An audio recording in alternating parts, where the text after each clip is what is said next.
Procedono le video ispezioni delle condutture in centro a Chiavari, in via del Pino, atteso il parere della sovrintendenza. A Ruplinaro, occlusione sino all'85% delle tubature sottostanti la piazza. Prorogato sino alle 17 di quest'oggi l'allerta meteo giallo sulla Liguria. In mattinata scrosci temporaleschi su tutta la regione, situazione di instabilità in via di miglioramento. Partita da Rapallo la campagna regionale Allergicamente, 21 incontri informativi per approfondire sintomi e terapie nel paziente allergico, disponibile un sito e una app sui pollini. Il Papa inaugura un nuovo ciclo di catechesi dedicato ai comandamenti. Rivolgendosi ai giovani, Francesco li esorta ad essere affamati di una vita autentica, animati da una sana inquietudine. Oggi festa di Sant'Antonio da Padova, il vescovo ha celebrato la messa nel santuario di Chiavari, sempre attuale l'esempio del santo uomo sapiente pronto ad aiutare il prossimo. Fine settimana di basket giovanile al Villaggio del Ragazzo, 6 squadre under 13 si sono sfidate nel 16° torneo Romano Renzi, 12° trofeo Don Nando Negri andato all'Olimpia Pesaro.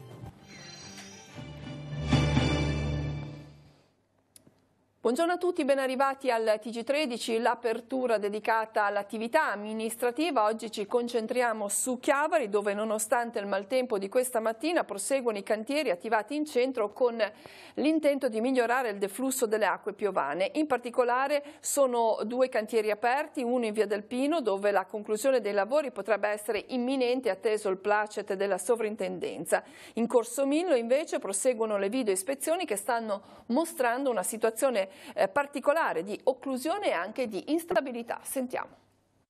In Viale Millo il canale primario è quasi chiuso, un 50% della sezione originaria. Invece in piazza Ruplinaro lì abbiamo un'occlusione dell'85%, quindi anche lì dobbiamo venire avanti con la pulizia e il ripristino di tutta la rete.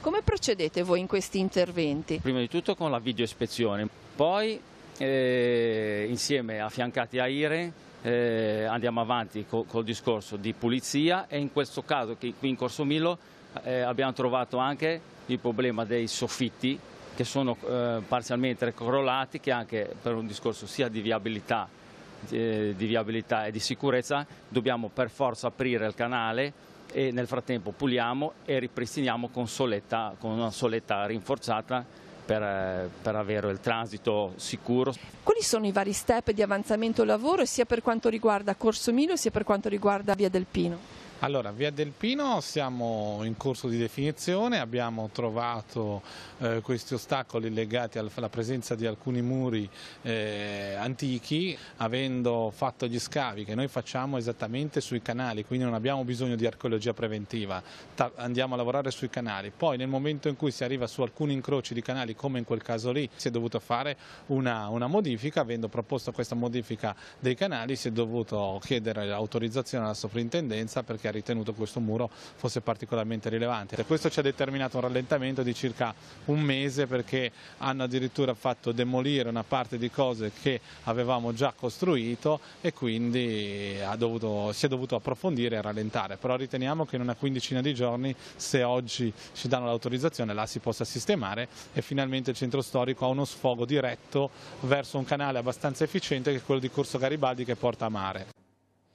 Tutte queste opere sono rese ancora più attuali dal maltempo che sta interessando la nostra regione. Tra la notte e la mattinata rovesci temporaleschi anche forti hanno interessato diverse zone. Concentrandoci sul Levante, l'accumulata massima si è avuta a Caperana con 40 mm. Da segnalare anche l'entità di alcuni rovesci nella stessa zona di Caperana. In 30 minuti sono scesi 38,2 mm di pioggia. Intense anche le intense precipitazioni sono state accompagnate da un'intensa attività elettrica. Ma per avere un quadro aggiornato della situazione, anche dovuto al prorogarsi dell'allerta meteo sino alle ore 17 di quest'oggi, ci colleghiamo con Andrea Lazzara, portavoce dell'ARPA. Benvenuto Andrea. Buongiorno a tutti. Abbiamo già dato alcuni dati relativamente alle cumulate, ci sono stati dei temporali significativi anche nella zona del Levante, probabilmente anche per questo è stato prorogata ancora l'allerta? Esattamente, tra l'altro mentre andiamo in onda i temporali invece stanno interessando il ponente della regione, anche qui con cumulate significative, circa 30 mm in un'ora nell'Albenganese. ma ci sono stati fenomeni intensi, come abbiamo detto, anche nel Levante e potranno essere diffusi e persistenti ancora anche in queste zone fino alla prima parte del pomeriggio. Poi per fortuna nella seconda parte del pomeriggio ci sarà un'attenuazione con temporali residui alternati a schiarite in serata, mentre la giornata di domani, giovedì, sarà caratterizzata inizialmente da variabilità e poi un miglioramento con tempo soleggiato a ponente e irregolarmente nuvoloso sul resto della regione. Però, come detto, fino alle 17 allerta gialla per temporali su tutte le zone, bacini piccoli e medi, sono esclusi i bacini grandi, proprio per il possibile verificarsi di altri rovesci o temporali anche di forte intensità. Ecco, per la giornata di domani invece l'instabilità dovrebbe andare via via a scemare? Esattamente, anche la percentuale di probabilità di precipitazione che si può trovare nel dettaglio anche sul sito www.arpal.gov.it va scendendo e soprattutto per quello che riguarda il Levante diciamo che ci aspettiamo ancora qualche debole pioggia al mattino e poi un successivo miglioramento con cielo irregolarmente nuvoloso. Bene, grazie ad Andrea Lanzara per questo aggiornamento, buon lavoro. Buon lavoro a voi, grazie. Andiamo invece a parlare di un tema che è sempre in qualche modo collegato al tempo, le allergie stagionali, ma la stagione delle allergie si sta sempre più dilatando nel tempo. Forse anche per questo è stata lanciata una nuova campagna di informazione che prende il nome di Allergicamente, una campagna regionale che è partita proprio con un incontro, incontri a Rapallo e uno a Savona. Sono in tutto 21 questi incontri pubblici in cui esperti allergologi forniranno ai cittadini tutte le informazioni necessarie per capire le sintomatologie e con un'adeguata prevenzione cercare di combatterle. Sono inoltre disponibili un sito ed un'app. Sentiamo. Sono circa 150.000 i liguri affetti da allergia, il 25% degli abitanti della nostra regione è colpito da rinite, asma, dermatite atopica e allergie da contatto, allergie alimentari o da farmaci. Molte persone sono affette da più forme allergiche. Ogni anno sono circa 7.000 le visite allergologiche a cui si sottopongono pazienti con sintomatologia e migliaia i test allergologici cutanei per arrivare ad una diagnosi precisa. Numeri significativi a cui vanno aggiunti quelli dei pazienti sottoposti a terapie desensibilizzanti, le 3.000 iniezioni per vaccinazioni salvavita per i menotteri, 800 le prescrizioni di fiale di adrenalina autoiniettabili per adulti e 100 per bambini per scongiurare il rischio anafilassi.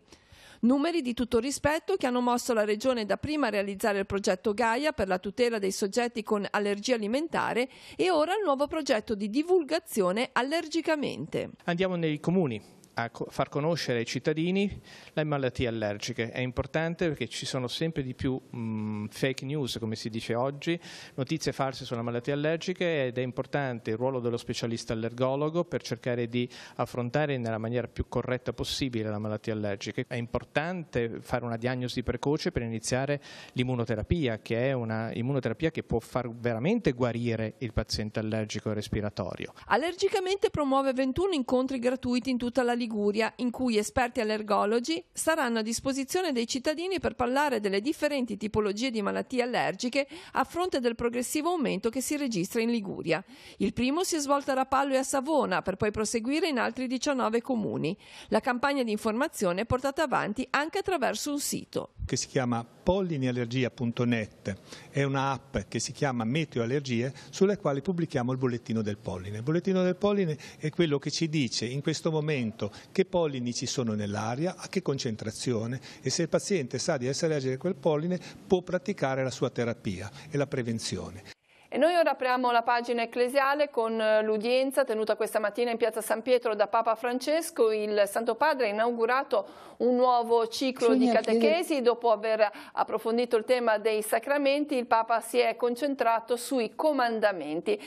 Questa mattina il Pontefice si è rivolto in particolare ai giovani, chiedendo loro di essere affamati di vita autentica, e agli adulti affinché diano l'esempio e non abbiano il cuore rimpicciolito. Il punto di partenza all'udienza della catechesi è stata la domanda del giovane ricco che chiede a Gesù come ereditare la vita eterna, quella domanda di vita piena, infinita, che è dentro ogni uomo. Alcuni per arrivarvi si distruggono andando dietro a cose effimeri, altri pensando che sia meglio spegnere questo impulso perché è pericoloso.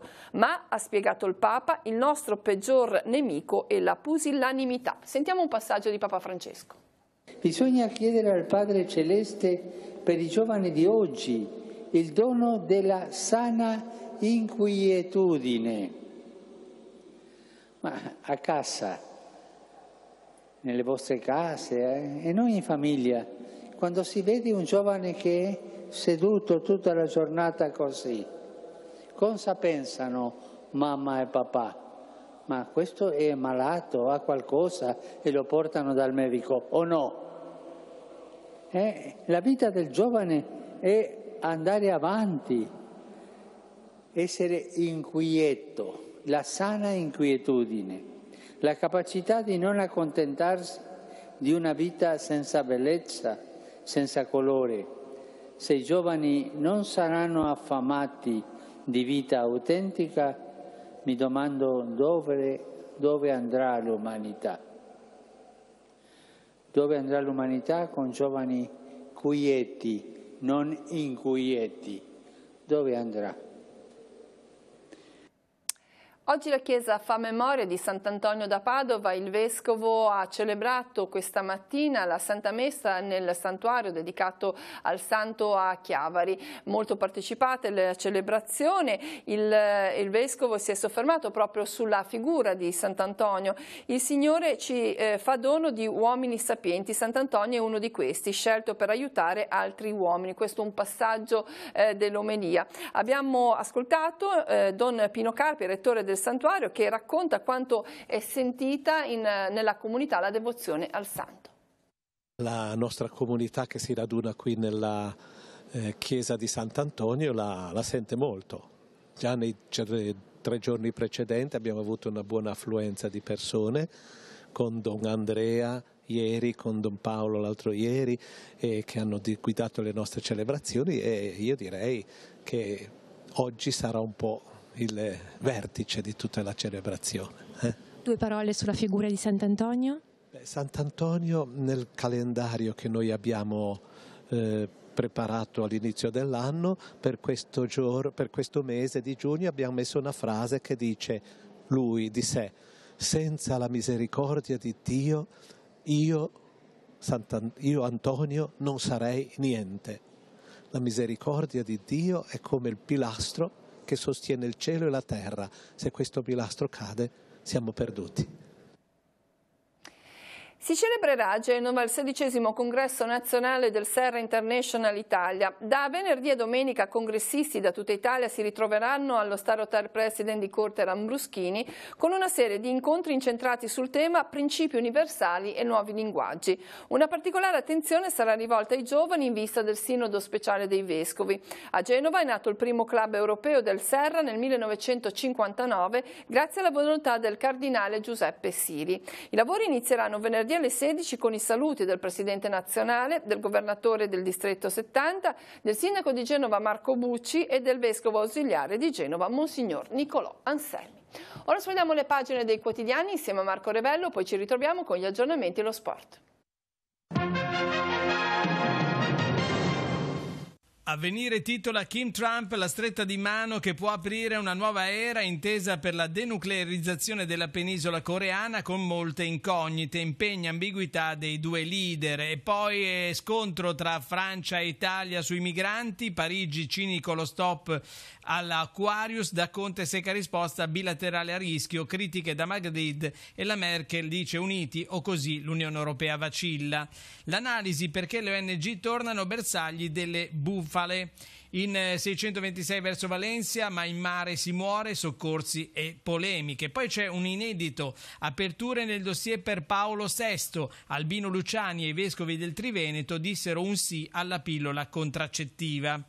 E siamo ai dati dell'IS, in 8 anni dall'Ilva al Sulcis 12.000 morti di inquinamento. Vediamo nelle pagine interne di Avvenire, di inquinamento si muore dall'Ilva al Sulcis, in 8 anni 12.000 vittime nei 45 siti industriali, il dramma dei piccoli tumori in eccesso del 9%.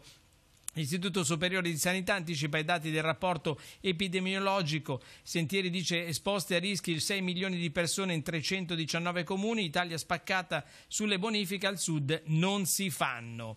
E veniamo al secolo XIX, anche qui la stretta di mano storica di Trump e di Kim Jong-un, e poi migranti, scontro Roma-Parigi, Macron, italiani cinici e responsabili, Conte pronto a disertare il vertice, chiede le sue scuse. E poi c'è il governo, sono stati nominati i viceministri e i sottosegretari, 3 liguri entrano nel governo, con Rixi e Siri c'è anche Valente. A Sesti Levante Ghio fa la lista delle priorità, frazioni, decoro e depuratore. A Genova il capo della polizia Gabrielli annuncia l'adozione di una pistola elettrica per gli agenti, il taser per stordire chi è fuori controllo, i guadoriani in corteo, verità per Jefferson, la tragedia del giovane ucciso mentre accoltellava un poliziotto. La segnalazione dal Lussemburgo, i PM cercano i fondi della Lega, rimborsi truffa rientrati in Italia. E poi ci sono 2 notizie che andiamo a vedere. Battaglia con le uova, denunciate 9 studenti a Rapallo. Chiavari anticipa la serrata per ferie di panifici, bar e ristoranti. Vediamo subito nelle pagine del Levante. Maxi serrata per ferie a Chiavari. Ristoranti, bar, panifici e rosticcerie abbassano le serrande insieme per 1 o più settimane. Roggero lo impone la gestione del personale. Cessazione in corso Dante Vientella, novità in via Bighetti. E intanto Lavagna dice no al supermercato nell'ex autorimessa di piazza Cordeviola. Da Lavagna Chiavari a Rapallo, battaglia con le uova, Rapallo deturpata la facciata del Davigo, i genitori dei ragazzi saranno chiamati a pagare i danni, ripulire costerà 40.000 euro, denunciati 9 studenti, 2 di loro sono minorenni.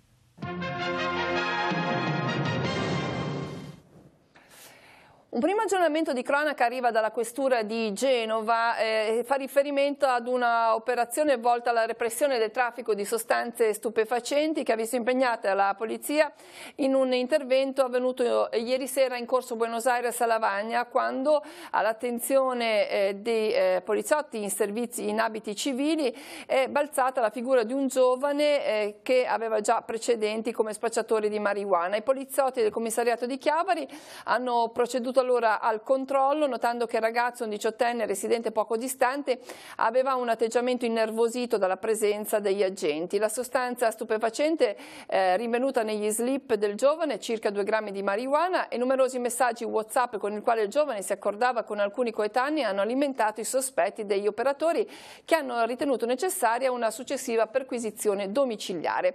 Davanti alla porta di casa il 18enne ha suonato il campanello gridando alla mamma che si accingeva ad aprire, che insieme a lui c'era anche la polizia.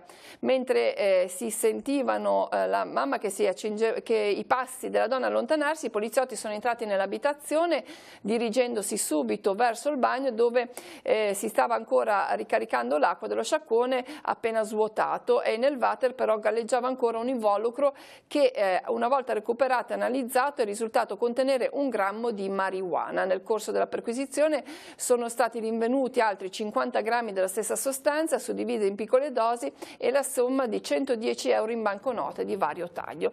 Il giovane è stato arrestato per detenzione di sostanza stupefacente ai fini di spaccio in concorso con la madre, una donna lavagnese di 54 anni che è stata denunciata in stato di libertà per lo stesso reato. Altre notizie ancora dalla redazione, oggi per noi c'è Francesca Caporello. Sì, grazie Cristina. Innanzitutto buongiorno a tutti i telespettatori.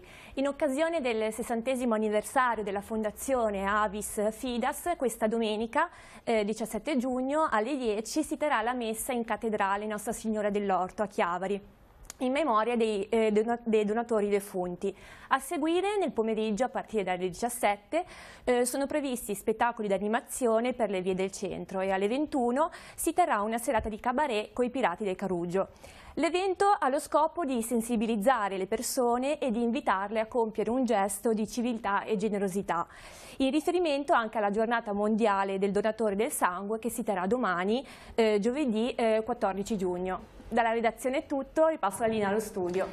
Bene, grazie a Francesca. Ora parliamo di sport. Fine settimana dedicato al basket giovanile al Villaggio del Ragazzo. Sui campi sportivi del centro San Martino e al Benedetta Quarone si sono disputate le gare del 16° torneo Romano Renzi, 12° trofeo Donnando Negri. In campo gli atleti di 6 squadre under 13 provenienti da tutta Italia. Alla fine ha vinto l'amicizia e la condivisione. Questa è la classifica finale. Primo posto per Olimpia Pesaro, che in finale ha battuto la New Basket Pisogne. Terzo posto per il Villaggio Basket, quarto Rignano sull'Arno, quinto Palaval Bergamo e sesti i Tigers Lugano, che giocavano sotto leva. Sentiamo i commenti a fine partita. Questo per noi è sempre un bel ricordo di due persone che Romano ce lo portiamo dentro, è un amico, è stato il nostro che ha cominciato, diciamo, a portare avanti questa società. Per noi ci teniamo molto. Donnando per me e per tanti di noi che sono villaggini è un qualcosa di importante, ecco, è lo spirito che noi portiamo avanti questo torneo e anche, diciamo, un po' tutta la nostra l'associazione Villaggio Pallacanestro è legata ai principi di Donnando, volontariato, lo spirito di stare insieme. Questo torneo qua è stato, vengono squadre da fuori, sono venute quest'anno, c'è stato Lugano, abbiamo avuto Brescia, Palaval Bergamo, Pisignone Brescia, Rignano sull'Arno, Olimpia Pesaro, ecco, e anche per avere facce nuove, conoscerci altre persone, perché questo per me è molto importante, perché si crea anche un'amicizia che resta nel tempo. Come sta andando in campo? Sono bravi questi ragazzini o no? Sì, sono bravi, importante che si divertano poi, che è la cosa più importante, comunque sono bravi. Sta proseguendo tutto bene, un ambiente molto bello e un'ottima organizzazione, tutto bene. Sono sempre contento quando mi mandano a questo torneo. Come sta andando con questi ragazzini? No, tutto sommato bene, dai, mi sto divertendo un po' in giro per l'Italia, facendo tornei vari e... Hai iniziato a fare l'arbitro? 4-5 anni fa circa. Sei contento?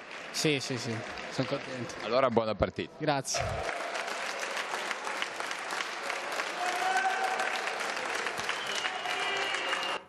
Parliamo ora di una iniziativa che ritorna anche nell'edizione 2018, stiamo parlando del Palio Marinaro del Tigullio, vediamo la notizia sul nostro sito teleradiopace.com, il debutto dell'edizione 2018 sarà proprio sabato prossimo alle 17 sulla piazzetta di Portofino con la cerimonia di inaugurazione e la benedizione dei gozzi partecipanti alle gare. La prima gara in calendario è domenica alle 15:30 e si disputerà nello Specchio Acque antistante Paraggi. Le competizioni successive saranno domenica 24 giugno a Rapallo, domenica 1 luglio a Zoagli e domenica 22 luglio la gara finale con la rievocazione storica del Palio. Si conclude con lo sport questa edizione del telegiornale, l'informazione torna questa sera alle 19:15, 20:30, 22:45. Grazie a tutti dell'attenzione e buon pomeriggio.